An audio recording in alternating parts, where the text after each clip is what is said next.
My own research has emphasized the importance of state building and security governance, especially given many of the problems in current day DRC, which is currently one of my areas of interest.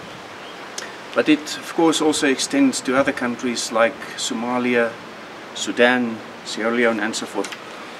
Now the state of course is very important, and if you look at the state, the question is, what do you need to see there? Well, conceptually I think it can be argued that sovereignty and geographical territory are generally the central elements in the modern conception of what we call the state. The success of the state, in my opinion, depends on a couple of things, such as the safeguarding of its particular internal coherence.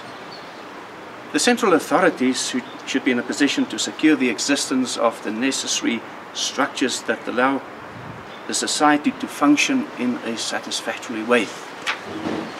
Let me be practical about the DRC in current day politics.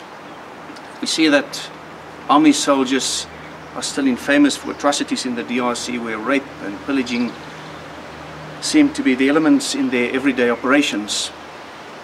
The FARDC, the army in the DRC, is a constant source of instability, and that says something about the state and state building in the DRC. What is the problem? Well, soldiers serve both public and private roles. They represent the state, but they also serve as private actors, acting as perpetrators of crimes against the local population, and therefore they serve as a source of insecurity instead of a source of security. Rebel groups, interestingly, even developed tax collection systems, and in some instances they've replaced the formal Congolese authorities.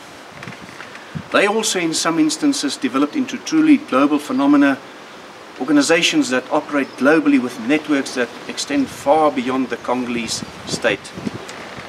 So where does it leave us in conclusion?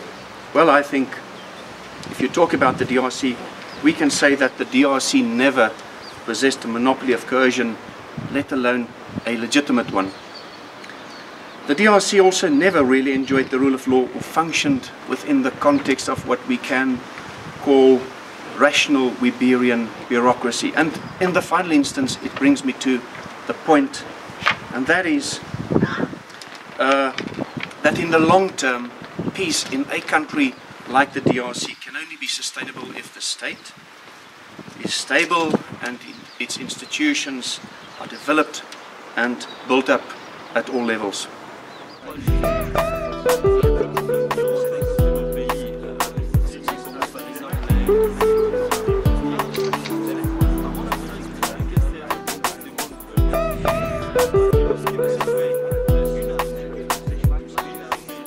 you.